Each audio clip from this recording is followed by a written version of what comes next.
ये तो दिक्कत है ना। गुड मॉर्निंग बच्चों।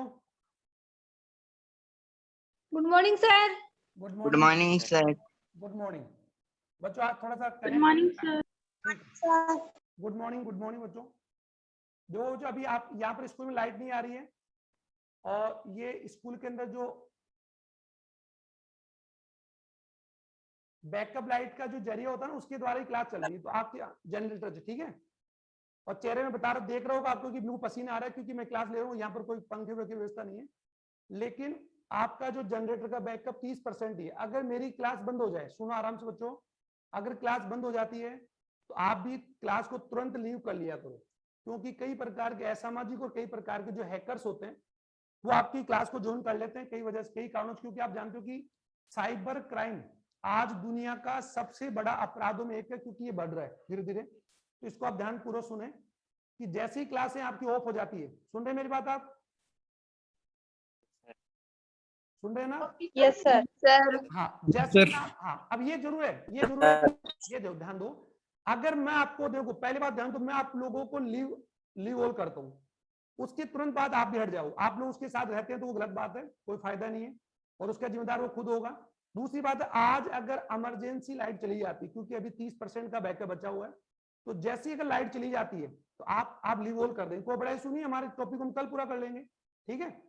तो आप तुरंत लीव कर लिया करो। लेकिन एक बात ध्यान दो, आपको भी ध्यान है कि अपनी क्लास के अंदर 30 या 40 मिनट होने के बाद में क्लास के अंदर क्या अपडेट मांगता है, और मैं आपसे वापस जुड़ता हूँ। तो उस वापस जुड़ने का मतलब हो गया कि आपको लीव नहीं करना, आपको जुड़े रहना है। और अगर आप हट जाते तो दोबारा कनेक्ट हो जाइए, ठीक है बच्चों। तो मैं टाइम ना खराब करते हुए जल्दी से आपके टॉपिक को चालू करता हूँ। कल हमने पूरा पढ़ लिया, कि एक बार वापस रिपीट नहीं करूंगा, लेकिन थोड़ा समझा दूं कि जो लघु बीजाणु मात्र कोशिका होते, एक लघु बीजाणु मात्र कोशिका से, यानी लघु बीजाणु मात्र कोशिकाएं पराग कोश के अंदर भरी होती है, या पराग कोश की लघु बीजाणु दानियों में लघु बीजाणु कोशिका पाई जाती है, जो लगातार समसूत्री विभाजन करके पहले गुणन करती है। ठीक है बच्चों, पहले क्या करती है? गुणन करके अपनी संख्या वृद्धि करती है। फिर वही कोशिकाएं अर्धसूत्री विभाजन से अगुणित बीजाणु का निर्माण करती है, और वो बीजाणु छोटे होता है तो उन्हें हम लघु बीजाणु कहते हैं। लेकिन लघु बीजाणु एक 2n कोशिका से 4 बनते हैं, लेकिन चारों लघु बीजाणु एलोज रासायनिक पदार्थ से जुड़े होते हैं, जिन्हें बोलते हैं चतुष्क। ये दिमाग बैठा लेना, चतुष्क, ठीक है बच्चा। अपने ऑडियो को आवाज आ रही, किसी का ऑडियो चालू है? ऑडियो को बंद कर लीजिए आप लोग, ठीक है।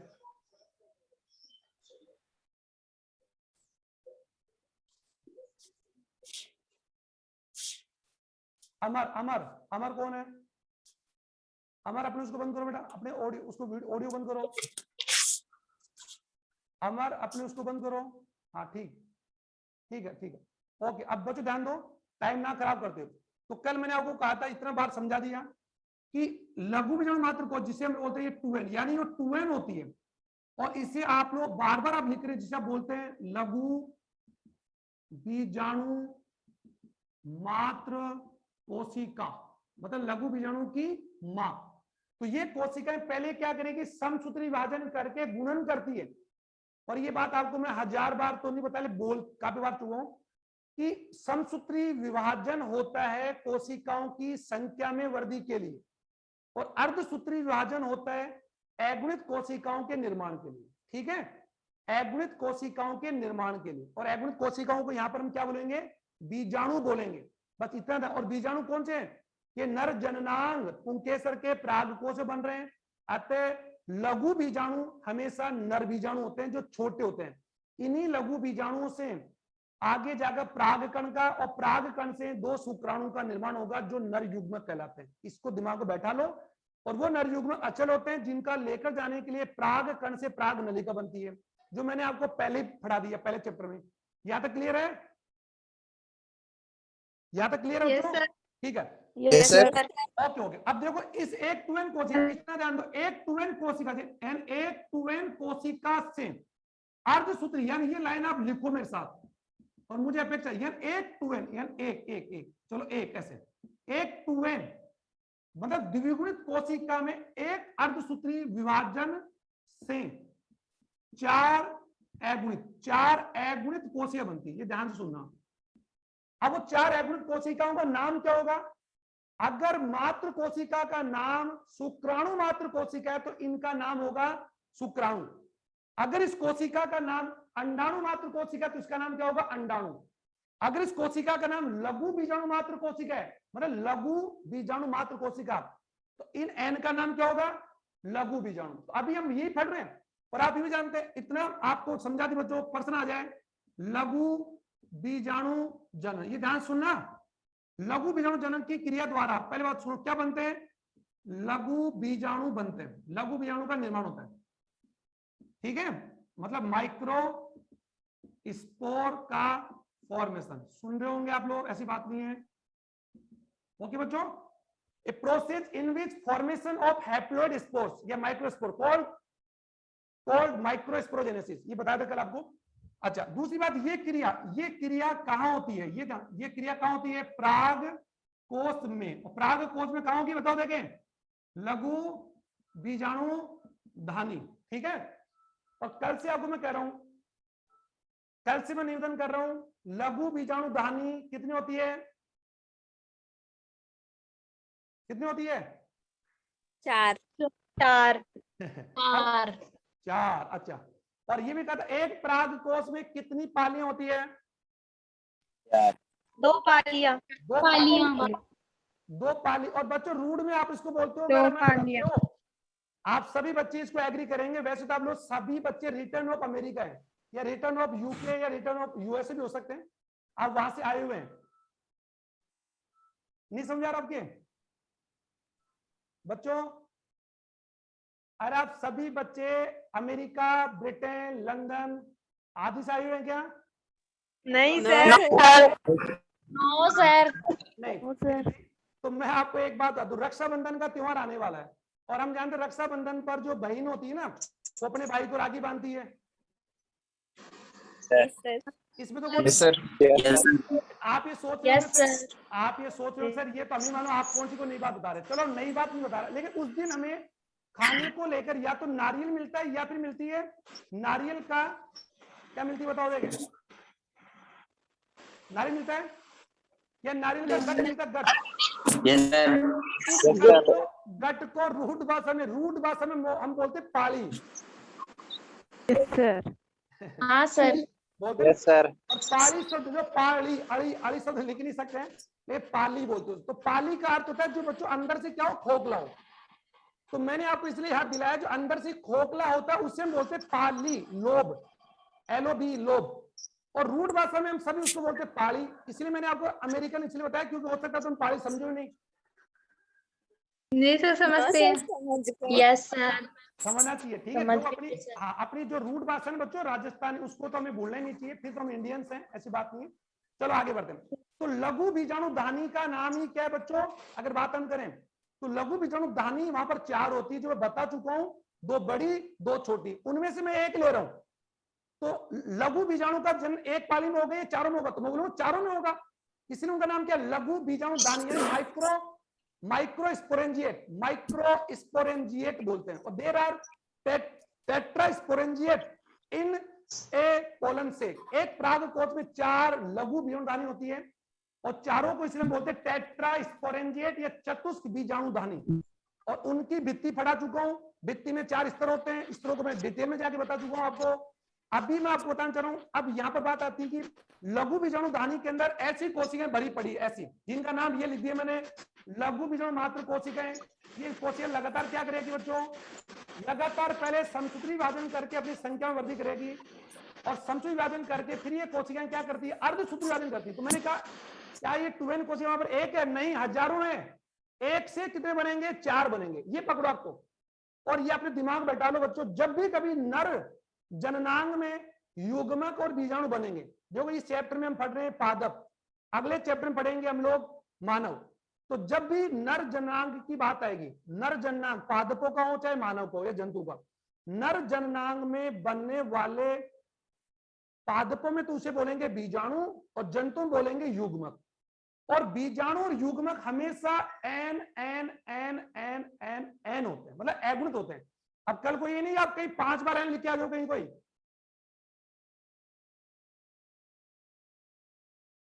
No sir. अरे कहीं तुम नो सर। मैंने 5 बार बोलता था एन एन एन 5 मत कर देना, कहीं कई बच्चे ऐसे मानते भी नहीं है, मतलब एवृत होते हैं, ठीक है।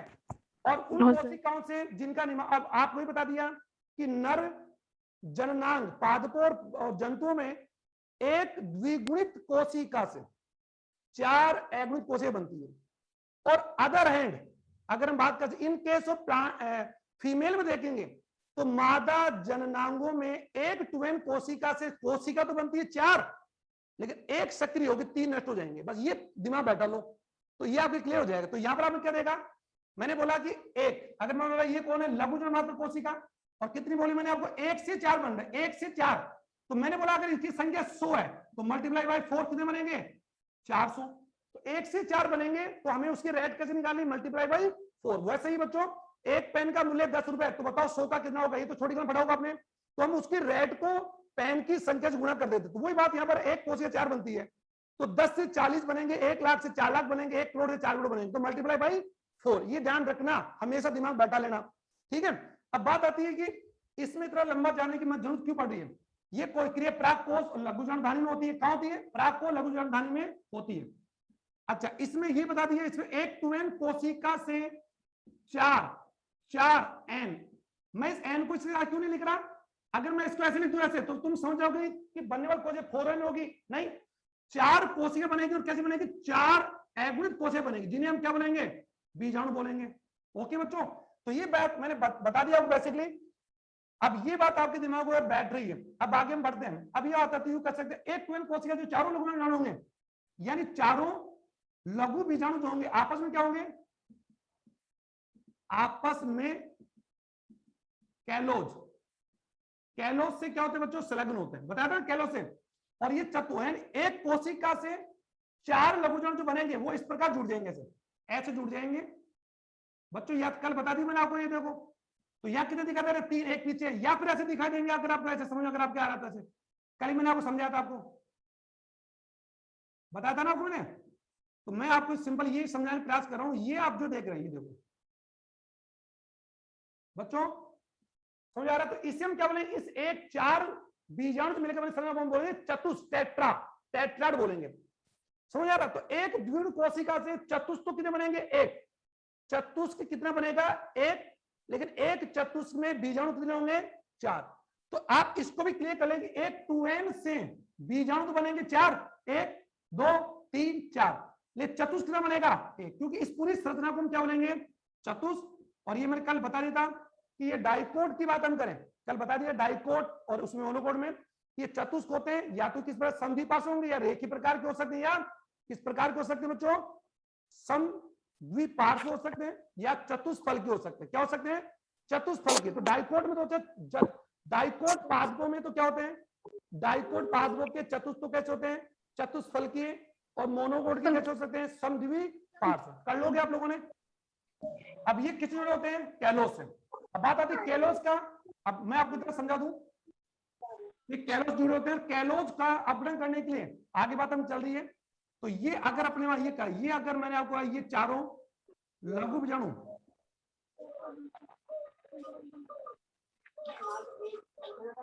ये कौन सा पदार्थ है, कैलोस।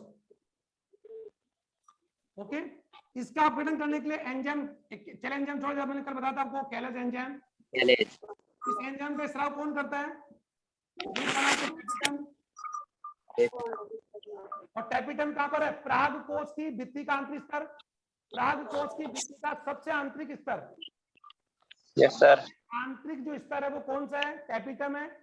और टैपिटम, और ये लघु बीजाणु कहां भरे पड़े हैं, पराग कोश के अंदर। बताया था आपने, कल भी समझाया था आपको। देखो ये अगर यहाँ दिख रहा तो ये और ये अगर बात हम करें, ये टैपिटम कोशिका हो गई, ये राइट। और ये कौन सी कोशिका हो गई, ये कौन सी हो गई, चतुष्क या लघु बीजाणु मात्र कोशिका, राइट। तो टैपिटम द्वारा सब होने वाला जो पदार्थ होंगे वो उनको क्या देंगे, पोषण देंगे। और कैलेज एंजाइम इस कैलोस को तोड़ देगा, और इस चारों बीजाणु कौन जो चारों लघु बीजाणु अलग हो जाएंगे। आप समझो एक बार। और लघु अपने में कोशिका, ये कौन, एन कोशिका है, ये इसका द्विध्रुव है, और ये इसकी कौन है, कोशिका भित्ति। सुनते हैं क्या, अब मैंने आपको इन संरचनाओं को आपने क्या बोला, ये अभी तक इनका नाम क्या है, चतुष्क। और चतुष्क में कितने बीजाणु हैं, 4 बीजाणु हैं, और चारों बीजाणु जो अलग हो जाएंगे तब इनका नाम क्या हो जाएगा बच्चों, इनका नाम हो जाएगा लघु बीजाणु।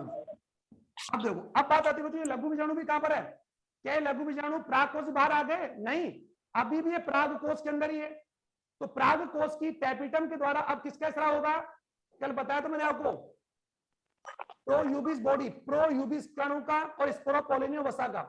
तो स्पोरोपोलिनिन एक्चुअली में क्या होगी, लघु बीजाणु के बाहर एक अणु बना लेगी, और यही लघु बीजाणु किस में बदल जाएगा, पराग कण में। ध्यान सुनना है, ये अभी तक इनका नाम क्या है, अभी तक इनका नाम क्या, लघु बीजाणु है। अब लघु बीजाणु से किसका विकास होगा, लघु बीजाणु से अब किसका विकास हो गया, किसका उत्पत्ति हो गई, पराग कण। बच्चों किसी का ऑडियो चालू है, किसी का ऑडियो चालू, इसको बंद कर। बच्चों यहां तक क्लियर है क्या, अरे लघु बीजाणु अलग होने के बाद में लघु बीजाणु के चारों तरफ टैपिटम द्वारा, किसके द्वारा, टैपिटम किसका स्राव करेगी, बता दो मैंने आपको, स्पोरोपोलिनिन का, और किसका स्राव करेगी, वसा का और प्रोटीन का।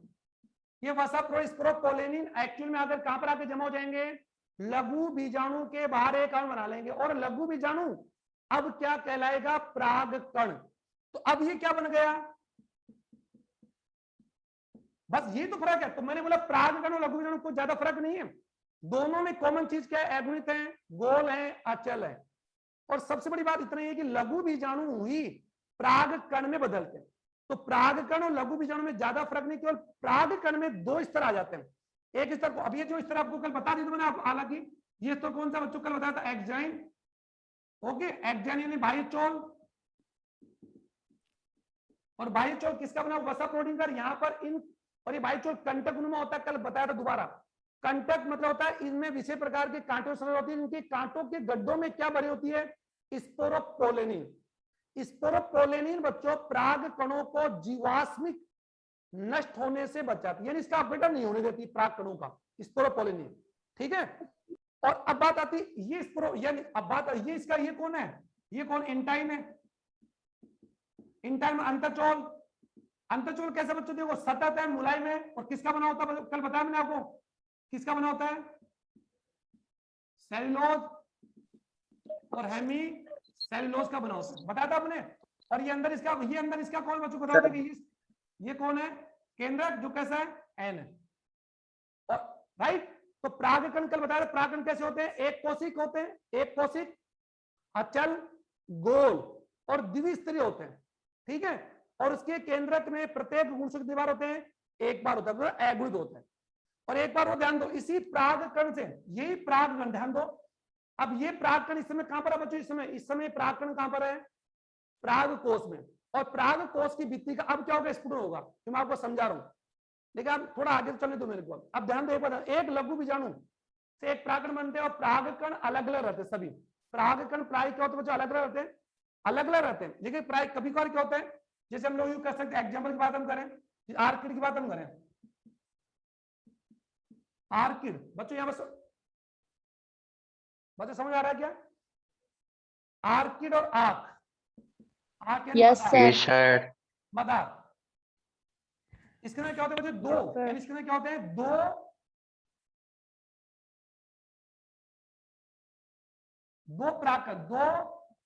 परागकण आपस जुड़ जाते हैं, और एक समय ये बोलते परागपिंड, परागपिंड या फिर बनाते पोलिनियम। सुन रहे हैं क्या, आंकड़ा, आंकड़े का पेड़ जानते हो, कैलोट्रोपस, यानी आंक का पाता बच्चों, मदार बोलते हैं, अभी बरसात में उगता है, कभी देखना अपने घर के आसपास। तो आंकड़े के परागकण होते हैं, 2 परागकण आपस में जुड़कर एक संरचना बनाते हैं, जिसे बोल सकते हैं बच्चों परागपिंड।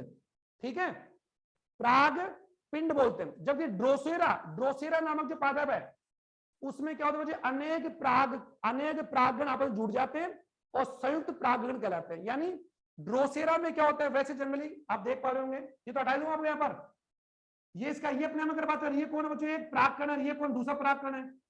ठीक है, और 2 पराग, उसी प्रकार ड्रोसेरा के अंदर क्या होते हैं, अनेक परागकण आपस में क्या हो जाते हैं, जुड़ जाते हैं। सुन रहे हो क्या, और इन्हें हम क्या बोलेंगे, संयुक्त प्राग कण बोलते हैं। तो ये बात आपकी क्लियर हो गई यहाँ तक। चलो ये तो मैंने बता दिया। अब बात आगे इसको ना दूं। अब बच्चों ध्यान दो, इसी प्राग कण का आप जानते यही प्राग कण अब तक अगर बात हम करें इसको मैं अगर आपको समझाऊं, ये पुष्प का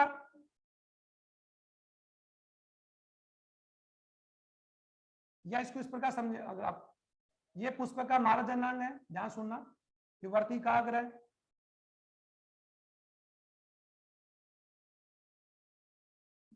ये सब इसके अलावा ये तो है, इसके अलावा तो है। अब बच्चों ध्यान दो एक बार, अब मैंने कहा ये प्राग कणों का निर्माण कहाँ हो रहा है, यहाँ पर ध्यान दो, यहाँ पर ये प्राग नहीं तो हो रहा है, क्योंकि इसी प्राग कोश के अंदर जो मैं आपको अलग लेकर बता चुका हूं, ये प्राग कोश के अंदर 2 पाली, पाली के अंदर 2 कोष्ठ, तो कुल कितने कोष्ठ 4, और ये क्या बन गए प्राग, ये क्या बन गए लघु बीजाणु।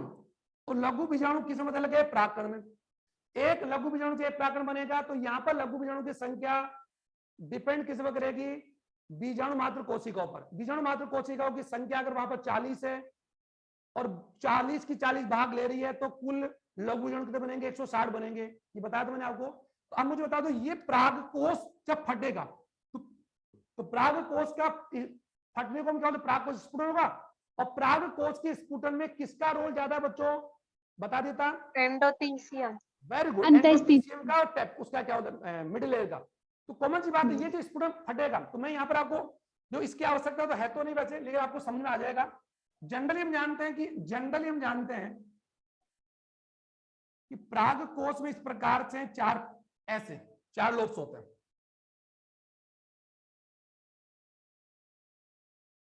ठीक है,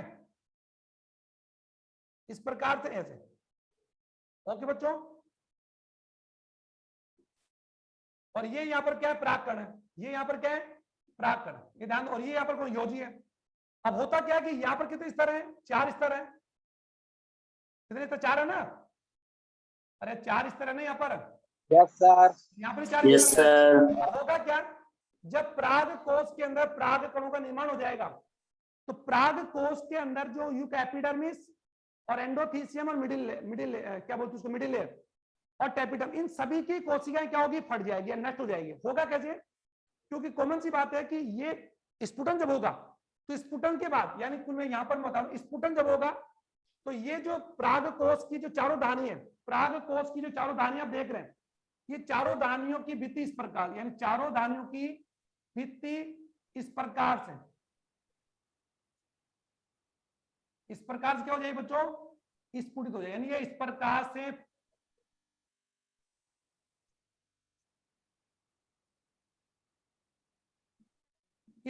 यहां से क्या हो जाएगी, ब्लास्ट हो जाएगी। क्या हो जाएगा ब्लास्ट कब होगी, जब प्राग कोश की कॉमन सी बात है बच्चों, देखो अगर कॉमन सी आप ध्यान दे रहे हैं, ये तो कौन सा ऊपरी है, ये पहला, दूसरा, तीसरा और चौथा, तो ये यहाँ जो इनकी भित्ति थी, यहाँ पर ये भित्ति है, इसकी भित्ति में जो 4 स्तर होते हैं, ये चारों स्तर की कोशिकाएं क्या हो जाएगी, ब्लास्ट हो जाएगी, फट जाएगी, और फटने की क्रिया को हम बोलते हैं प्राग कोश का स्फुटन। ये सिंपल सी बात है, सबसे पहले क्या होगा, एपिडर्मिस और एंडोथीसियम, ये बताया था मैंने आपको, एपिडर्मिस एंडोथीसियम जो है ये जनरली क्या करती बच्चों, सबसे पहले टेपिटम का और मिडिल लेयर का अपघटन होगा, फिर जो आपकी एंडोथीसियम और एपिडर्मिस है ये वायुमंडल से नमी को एब्जॉर्ब करेगी, और नमी एब्जॉर्ब करके इनके अंदर जो जल होगा, तो जल इन कोशिकाओं क्या हो जाए, फट के बाहर निकल जाएगा, जल की कमी होती है, कोशिका क्या हो जाए, फट जाएगी, और प्राग कोश की भित्ति के फटने से ये प्रागकण जो होंगे अंदर, ये समझ आ रहा है कि ये अंदर क्या बने पड़े, प्रागकण नहीं है, अरे बच्चों प्राकरण है, तो ये प्राकरण क्या बाहर आ जाएंगे क्या, तो वही बात यहाँ पर, तो वही बात मैं यहाँ पर समझा दूंगा, अगर इसको आप समझे तो प्राकरण बाहर आ गए, और प्राकरण बाहर आने के बाद प्रागकण आने बाद ये काम, ये कौन सी क्रिया हो गई, प्रागण क्रिया हो गई, कौन सी क्रिया हो गई, प्रागण। तो प्राग कणों का प्रागण क्रिया के पहले प्राग कोश की भित्ति का स्फुटन होता है, और प्राग कोश की भित्ति के स्फुटन में जनरली चारों कोशिकाओं का योगदान है, चारों स्तरों का, लेकिन ज्यादा योगदान किसका, एंडोथीसियम का है, क्योंकि वो हाइग्रोस्कोपिक है, और हाइग्रोस्कोपिक करके ये जल को एब्जॉर्ब कर लेगी, जल एब्जॉर्ब करके फूल जाएगी, फूलने से क्या होगा कि ये नजदीकी कोशिका पर दबाव डालेगी, जिससे नजदीक कोशिका ब्लास्ट हो जाएगी, और केवल एंडोथीसियम और आपका एपिडर्मिस रह जाएगा, और एंडोथीसियम कोशिकाओं में से, एंडोथीसियम कोशिकाओं से जल निकल जाएगा, तो वो भी क्या हो जाएगी, ब्लास्ट हो जाएगी, और प्राग कोश की भित्ति के स्फुटन से प्रागकण प्राग कोश से बाहर आ जाते हैं, और प्रागकण हवा जल कीटों द्वारा किसी पुष्प की वर्तिका हो जाती है, जिसे बोलते हैं प्रागण क्रिया। तो प्रागण में आपको बाद में पढ़ाऊंगा, प्रागण क्रिया में आपको बात पढ़ाऊंगा। प्रागण क्रिया जानते हैं आप, सिंपल सी बात नहीं कि प्रागण क्रिया के पहले कौन सी क्रिया होगी? प्राग कण, लघु बीजाणु का निर्माण होगा, फिर लघु बीजाणु से प्राग कण का निर्माण होगा, फिर प्राग कोश का स्फुटन होगा, फिर प्रागकण बाहर आएंगे। तो जनरली आप, मुझे अपेक्षा है कि तुम समझ गए होंगे कि प्राग कोश का स्फुटन कैसे होता है, जो मैंने आपको बताकर समझा दिया। समझ आ गया बच्चों? और प्राग कोश की भित्ति इस प्रकार फट जाएगी जैसे कोई होठ। देखो एक बार देखो, होठ यानी लिप्स की तरह ये ब्लास्ट हो जाती है और प्रागकण यहाँ से निकल जाते हैं। ठीक है बच्चों, यहाँ तक क्लियर है? यहाँ तक Yes, sir. बता दिया। और ये डायग्राम क्यों बनाया? ये डायग्राम क्यों बनाया? ताकि आप समझ जाए कि प्राग कोश में देखो ये प्रागकण, और तो ये तो मतलब कौन सा डायग्राम है? बाह्य। और ये कौन सा है? आंतरिक। राइट। और ये मैंने बता दिया कौन? प्राग स्फुटन। तो प्राग कोश की भित्ति के अंदर 4 स्तर हैं, चारों स्तरों की कोशिकाएं जब ब्लास्ट होगी तो पहले ब्लास्ट कौन सी बता दी मैंने आपको, पहले टेपिटम और मिडिल होगा, फिर एपिडर्मिस और एंडोथीसियम होगा। और वो प्राग कोश के स्फुटन से प्राग कोश की भित्ति कैसे फटेगी? होस्ट, जस्ट लाइक लिप यानी होठों की तरह ब्लास्ट होती है। ठीक है बच्चों, चलो आगे बढ़ते हैं। और ये डायरेक्ट तुम समझ आ गया। अब प्रागकण यहां पूछने की क्या बोले? प्रागण बोलते हैं। और प्रागण बाद, और प्रागकण के बाद में फिर प्रागकण का वर्तिकाग्र पर, ये आगे बताऊंगा, अभी आवश्यक नहीं। प्रागकण अपनी पुष्प की या दूसरे पुष्प के वर्तिका जाएंगे, लेकिन ये उसी जाति का होना चाहिए। ये ध्यान देना। अगर मटर के पुष्प की, क्या मटर के पुष्प पर बैंगन, टमाटर आदि के पुष्प भी आ सकते हैं क्या? हाँ आ सकते हैं बच्चों, क्योंकि पुष्प प्राय क्या होते हैं? खुले होते हैं। जिस प्रकार बच्चों मैंने बोला वायुमंडल के अंदर, क्या ये प्रागकण धूल धुआं मिट्टी आपकी बॉडी पर भी गिरते हैं क्या? हाँ, क्योंकि हमारी बॉडी भी क्या होती है? ओपन होती है। तो मैंने बोला क्या किसी एक जाति का प्रागकण अपनी जाति के वर्तिकाग्र पर ही जर्मिनेट होगा। ये दिमाग बैठा लेना, ये ध्यान सुनना। क्यों? क्योंकि उसके अंदर क्या होता है कि अपनी जाति के प्रागकणों के लिए उसी पुष्प या उसी जाति के पुष्प की वर्तिकाग्र पर विशेष प्रकार की अनुकूलताएं पाई जाती है। तो मेरा कहने मतलब हो रहा है कि क्या मटर के पुष्प की वर्तिकाग्र पर टमाटर का प्रागकण अगर डाल दिया जाए या चला जाए तो क्या मटर का प्रागकण, टमाटर का प्रागकण मटर के वर्तिकाग्र पर जर्मिनेट करेगा क्या? No sir. तो इसका अर्थ हो गया कि प्रागण क्रिया के बाद प्रागकण का अंकुरण निश्चित जाति के प्रागकण में ही होगा। और वो किसमें होगा? समान जाति में। मटर पर, गेहूं पर, बाजरे पर। अब आ गया? Yes sir. ठीक है। Yes, sir. अब बच्चों इसको हम लोग क्लियर करें, लास्ट एंड फाइनल चल रहे हैं। अब इसको हम अब अगला टॉपिक हमारा क्या आ गया? लघु, जो मैं पढ़ा चुका आपको। बच्चों जो क्लास अपडेट का टाइम आ रहा है, तो मैं अपडेट करने के बाद आपको उसे दोबारा कनेक्ट करूं, ठीक है? अभी आप, और क्लास अगर बीच में बंद हो जाती है तो आप लोग अपने आप डिलीट हो जाओगे। अभी आपको हटना नहीं है। अब एक ध्यान दो। Okay sir. अब ध्यान दो एक बात। अब जो अगला टॉपिक जो मैं आपको देने जा रहा हूँ वो आप पढ़ चुके हैं। अगला टॉपिक का नाम क्या है? लघु बीजाणु या प्रागकण की संरचना। तो sir this topic we have already discuss, हम पहले डिस्कस कर चुके हैं, कर लिया ना मैं अभी। तो लघु बीजाणु की विशेषता सुनो पहले। गोल, अचल और एग्नित होता है, रेख स्त्री होता है। तो लघु बीजाणु ही परिपक्व और क्या बनाता है? प्रागकण। तो मैं आपको प्रागकण के बारे में पहले पढ़ा चुका हूं, जल्दी जल्दी ज्यादा टाइम खराब ना करते हुए। तो आपका ये पॉइंट हो गया। अब हम पढ़ते प्रागकण, ये आगे प्रागकण। और आप जानते इसके पहले यही प्रागकण क्या हुआ करता था? यही प्रागकण क्या हुआ करता था? लघु बीजाणु। ये ध्यान दो। तो बस ये लघु बीजाणु। अब इसमें आप देख बच्चों, ये इसके अब जो ध्यान, अब बच्चों जल्दी ये प्रागकण की बात हम करें। प्रागकण का जो बाह्यतम चोल है बच्चों, उस बाह्यतम चोल में कुछ छिद्र होते हैं, क्योंकि उन्हीं छिद्रों से प्रागकण अंकुरित होकर प्राग नलिका बनाएगा। तो प्रागकण का बाह्यतम चोल की विशेषता मैं आपको बताने जा रहा हूं। ये कल बता दिया था मैंने आपको। एक्साइन बाह्यतम चोल होता है, कठोर होता है, कंटक नुमा होता है, और साथ ही इसमें कौन सी प्रोटीन होती है? स्पोरोपोलिन। ये बात हो गई। अंतःचोल कैसा होता है? मुलायम होता है। और अंतःचोल में प्रकाश अपने उसको बंद करो। हाँ, अंतःचोल की बात हम करें, अंतःचोल कैसा होता है? सॉफ्ट होता है, हेमिसेल्युलोज आदि का बना होता है। अब बात आती है इसके बाह्यतम चोल में, यानी इसके बाह्यतम चोल में बच्चों कुछ विशेष प्रकार छिद्र पाए जाते हैं। इन छिद्रों को हम क्या बोलते हैं? जनन रंध्र बोलते हैं, यानी जर्म स्पोर। बच्चों ध्यान सुनना, इसी जनन रंध्रों से प्रागकण की कोशिका बाहर आएगी और क्या, किसका निर्माण होगा? प्राग नलिका। का अंकुरण होगा। ये ध्यान सुनना। ओके, आगे बताऊंगा बाद में। यानी जननरंध्र, और जननरंध्र वो स्थान है जहां पर बाह्य चोल पर स्पोरोपोलिनी नहीं पाई जाती, जिस जगह छिद्र पाई जाती, मतलब जनन रंध्र की जगह स्पोरोपोलिनी का आवरण नहीं पाया जाता। अब ये जो जनन रंध्र है, ये बच्चों मोनोकोट की बात हम कर रहे हैं। किसकी? Monocot, sorry, monocot pollen grain. Monocot pollen grain मतलब मोनोकोट पादपों के पराग कण के अंदर इनकी संख्या प्राय कितनी होती है? एक छिद्र होता है। ये ध्यान, एक छिद्र होता है, केवल एक ही छिद्र होगा। अगर ये डाइकोट है, अगर ये कौन बच्चों? डाइकोट पोलन ग्रेन है। अरे डाइकोट पोलन ग्रेन मतलब द्विबीज पादप पोलन ग्रेन है, तो उसमें यहां पर कितने होंगे? 3 जनन रंध्र पाए जाते हैं। याद हो गया आपको? मोनोकोट पादपों के परागकण में कितने जनन रंध्र होते हैं? 1। और डाइकोट में कितने होते हैं? 3। लेकिन ध्यान तो, जनन रंध्र की जगह से ही पराग कण का अंकुरण होगा। ओके, तो इसको दिमाग में बैठा लो आप लोग। ये मुझे अपेक्षा तुम्हारा समझ, ये यहां तक क्लियर हो गया आपके? Yes sir. चलो अब बात, अब बच्चों जल्दी जल्दी, अब जो कुछ परागकण को लेकर विषय बता दूं। अब मैंने आपको कल बता दिया कि कुछ पादपों के परागकण, कल हाल मैंने बता दिया। अब जो जिन पुष्पों में कीट द्वारा परागण होता है उसे हम क्या बोलते हैं? कीट परागित पुष्प। ध्यान दो, अब कीट परागित जो पुष्प होते हैं उनके परागकण में वसा और प्रोटीन का बना हुआ एक अणु होता है जिसे हमने कल नाम दिया था पोलन किट। बच्चों मुझे अपेक्षा तुम लोग समझ पा रहे हो, जिन्हें हमने क्या नाम दिया था? पोलन किट पता था। लेकिन ये पोलन किट केवल, आप ध्यान दो कैसे, ये परागकण है, ये स्पोरोपोलेनिन है, इसी स्पोरोपोलेनिन में वसा का अणु होता है, यानी ये वसा का अणु होता है। इसी वजह से ये परागकण और ये इनका केंद्रक है। ये परागकण कैसे बन जाते हैं? बाहर से परागकणों की सतह कैसे हो जाती है? चिपचिपी। बताया था मैंने आपको कल, चिपचिपी हो जाती है, मतलब थोड़ी स्मूथ होती है। और ये इसी प्रकार के अणु को बोलते हैं पोलन किट। लेकिन पोलन किट केवल कौन से परागकणों में?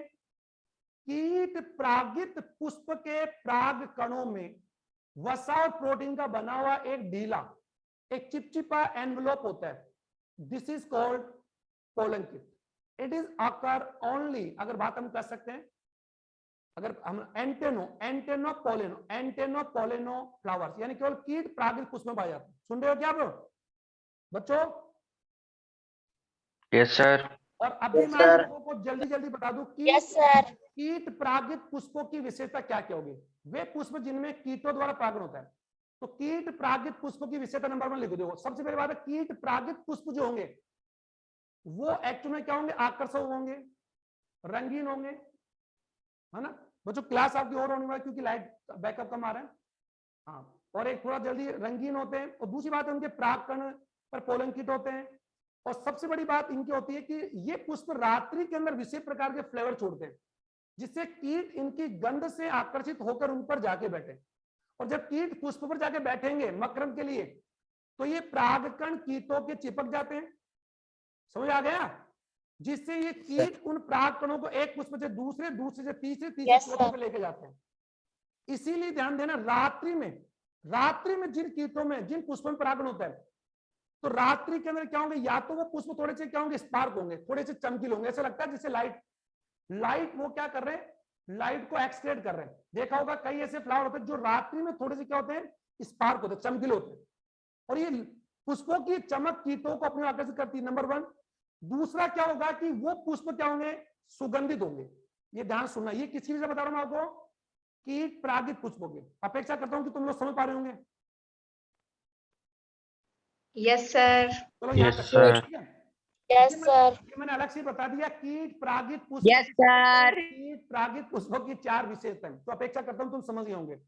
और पराग या पोलन किट केवल वसा प्रोटीन बना होता है जो कीट परागित पुष्प में पाया जाता है। अब जल्दी ये प्रश्न और जल्दी, जो कुछ पराग कणों से मानव के में एलर्जी होती है, कुछ पराग कणों से मानव में एलर्जी होती है। राइट सर, एलर्जी होती है। और कुछ विशेष प्रकार है फीवर, यानी जिससे क्या होता है कि कुछ परागकणों के संक्रमण के द्वारा मानव के अंदर, कुछ परागकणों के संक्रमण से मानव में कई प्रकार डिजीज होती है, जिनमें आपको बता दूं पार्थोनियम, बच्चों पार्थेनियम या कांग्रेस घास। अब कांग्रेस घास का, अब बच्चों कांग्रेस घास का अर्थ ये नहीं कि इसका चुनाव चिन्हात होगा। कांग्रेस का आपने सुना होगा, कांग्रेस का अर्थ क्या होता है जानते हो? समूह। कांग्रेस एक बड़ी पार्टी में भी जानता हूं, लेकिन कांग्रेस का मतलब यहाँ पर ये नहीं कांग्रेस पार्टी घास, ऐसे मत सुनो ना। कांग्रेस का अर्थ है समूह में उगने वाले घास। तो पार्थेनियम एक जंगली घास है जो बरसात के दिनों में सड़क के किनारे खेतों में उग जाती है, जिसके परागकणों के द्वारा व्यक्ति में